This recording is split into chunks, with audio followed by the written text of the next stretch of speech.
welcome to another episode of A.to.T Bakers.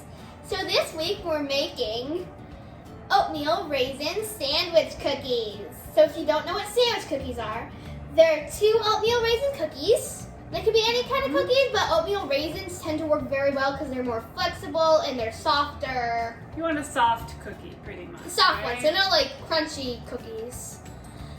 And then you take some cream. We're going to show you how to make the homemade cream too. You put it on one of your cookies, and then you take the other cookie and you smush it on top, and then you eat that, and it's like a little sandwich, like an Oreo, but less crunchy cookies. Yep. So we're gonna make the cookies, and then while the cookies are baking, we'll make the filling. So, Adeline, you want to tell them what ingredients we need today? Sure. So you're going to need some eggs, butter. And we're using the Country Crock plant butter. Like we always do. Oil. We always do. You can use regular butter if you want. We need vanilla. We're gonna use the right amount of vanilla this time. The right amount of vanilla and the right amount of baking soda. Wait, not baking soda, baking powder. Baking powder. Yep. So that's another thing that we need, baking powder. Yep. Need salt. You're going to need marshmallow cream or marshmallow fluff. Yep. 1 jar of marshmallow fluff. And we're using the jet puffed marshmallow cream for this. You're gonna need some ground cinnamon, or if you want, some fresh cinnamon and ground it yourself. You can. It's You can if that's all you have. If that's all you have, I've done that with my friends before. If you couldn't find the ground cinnamon. That's all you have. We're going to need 3 different kinds of sugar. That's right. So use up all your sugar in this one. You're gonna need powdered sugar, brown sugar, and granulated sugar. This is heavy. Yep. You're going to need oats. And we're using the gluten-free Quaker oats for this. But any sort of quick oat would be fine. I would not use the thick oats. You could use maybe some of the old-fashioned ones, but the thick rolled oats will probably not absorb enough of the liquid for your cookie. I think the quick oats make it the softest. You're going to need some raisins. You're going to need flour. And we're going to use again today is the all-purpose baking flour from Bob's Bread Mill. And because it doesn't have any rising in it, we're going to put some Xanthum gum. Yep. All right, I think that is all of our ingredients.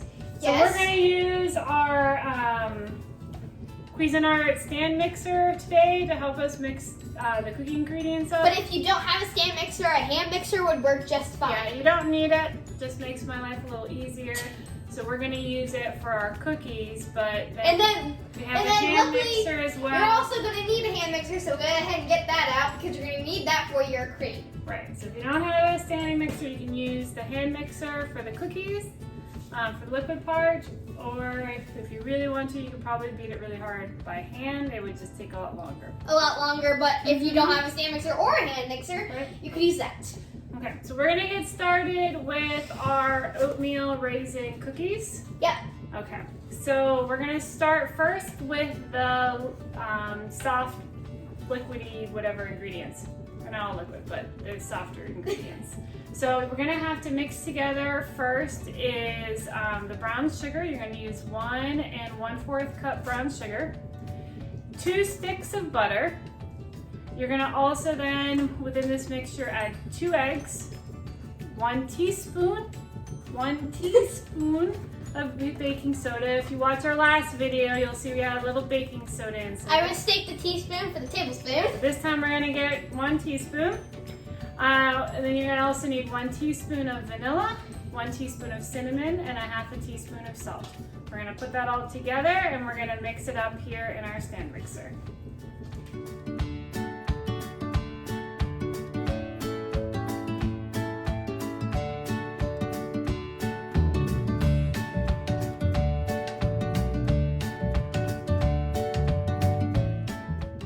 Okay, so after you're done with that, So funny story, I don't know what I was thinking. You don't need regular granulated sugar. No, just and brown sugar in and it. you're gonna want to preheat your oven to 350 degrees, not 50 50 degrees won't do it. 350. 350. Right. So, all right, so maybe mix it up and it should look like that. Yeah, can they see it? Yes. There you go. Yep. Should look like that. Sugary, buttery mix. Sugary, buttery mix doesn't look that appetizing, but you know that it really is. Well, it's not time to eat it yet, right? It has raw eggs in it. All right, so next we're gonna add just 3 cups of oats and 1.5 cups of flour. And then because we're using the gluten-free flour, we're also gonna mix it with the xanthan gum. 1/4 teaspoon of xanthan gum.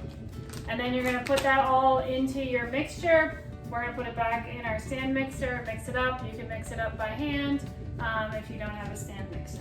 All right, Ellen, just add those ingredients.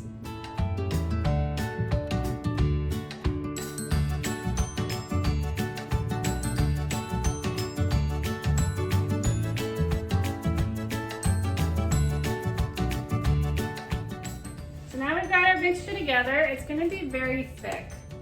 It is a very thick cookie. So, Adeline, the next step is?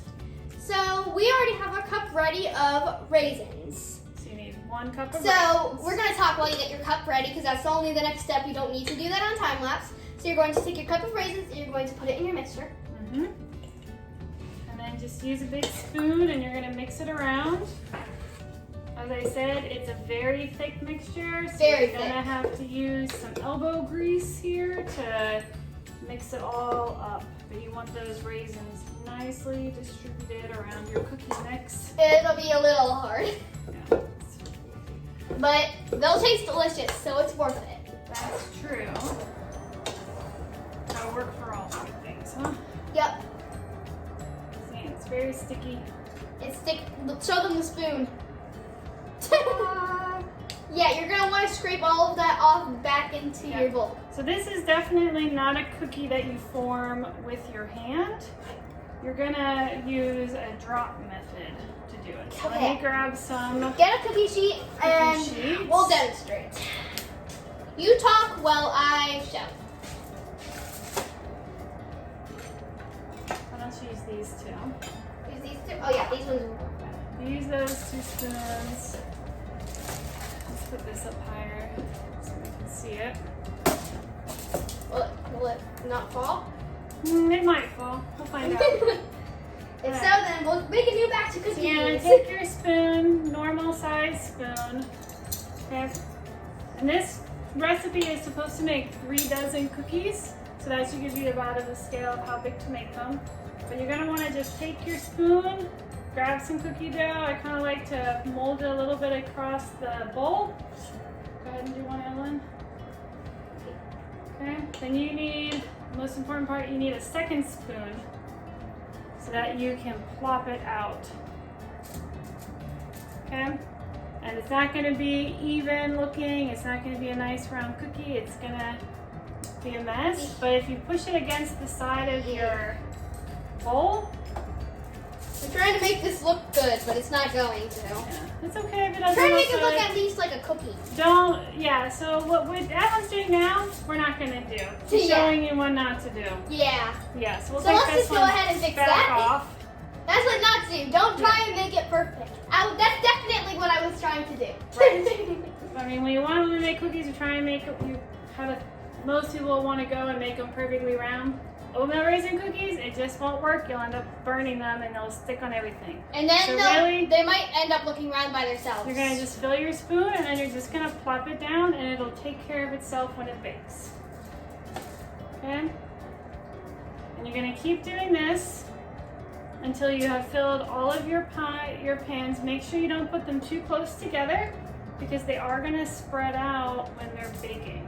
Yeah, they'll turn out to be really good. They'll turn out to be really big, not good. Well, they will be good, but too. They'll also be big. They'll also be big. So they're gonna have some space for them because they will flatten out as they cook. So you need to add some space for that. So we're gonna go ahead and finish filling up our cookie sheets. And then we're gonna put them in the oven to bake for 30 minutes. No, oh my word. If they bake for 30 minutes, they would be like fried. They're gonna bake for like between 11 and 15 minutes based on your oven. Definitely and that should 30. be perfect amount of time. So when you put them in the oven, watch the next part and we'll show you how to make the cream. So you're gonna make the cream when we come back.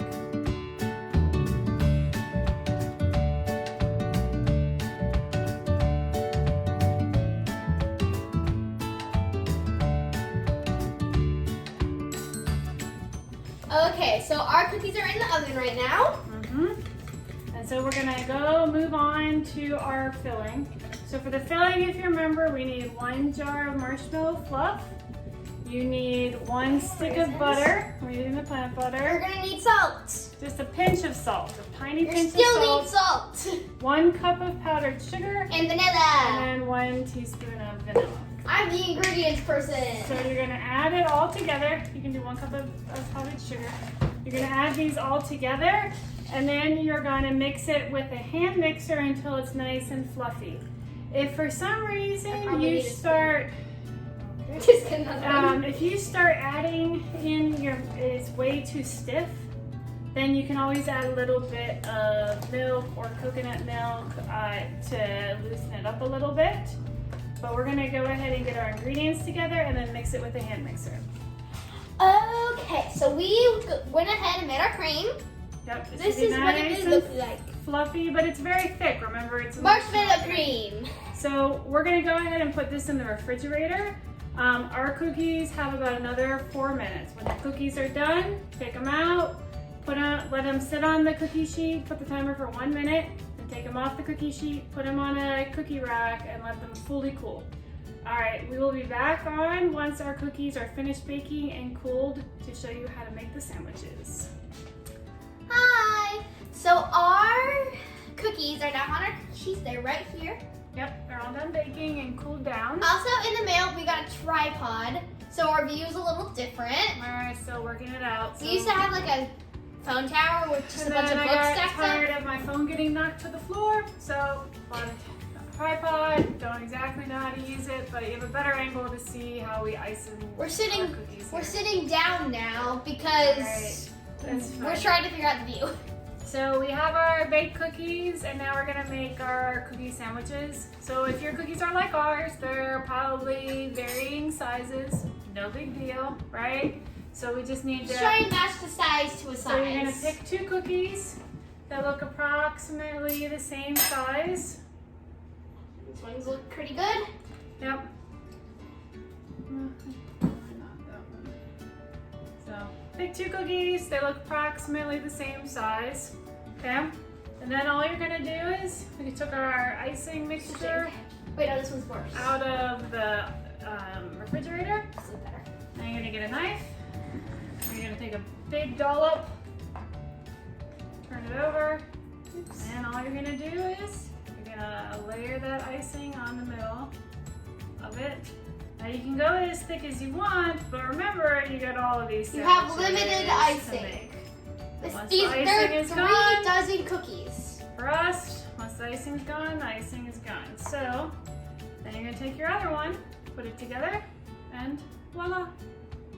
One second. Voila when I'm finished with mine. Now, voila. Voila. So you have your cookie sandwich. So we're gonna go ahead and make the rest of ours, and then we'll come back and try it. Yep.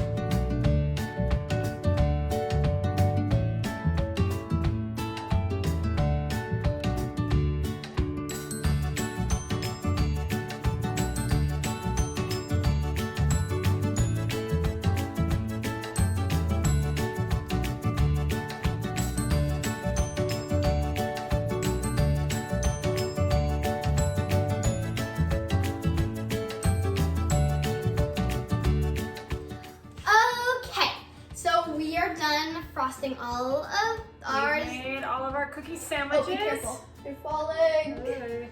There wasn't enough room in the You container, can put so we them just in the started stacking. Yeah, you can put them back in the refrigerator to harden them up a bit. But we're not going to wait any longer to try ours. Okay, so you have one cookie, it's split in half. This is what the inside looks like. Lots of cream. All And right. let's taste it. Oh. It's all crumbly, but it's good. Scramble it. Mm-hmm. Yeah. Mm. What do you think? I love it. It is very good. Kind of like a little Debbie's cookie cake, but it is crumbly. Mine fell on the ground. Eat it over the table. Okay. All right, Madeline, can you say goodbye to everybody then? Okay, then I'll pick up my cookie. Okay. So thank you for watching our video. Please like and subscribe and leave a comment of what you think we should bake next. Yep, and I'll try and remember this time to leave the ingredients below in the comment section. Bye everyone!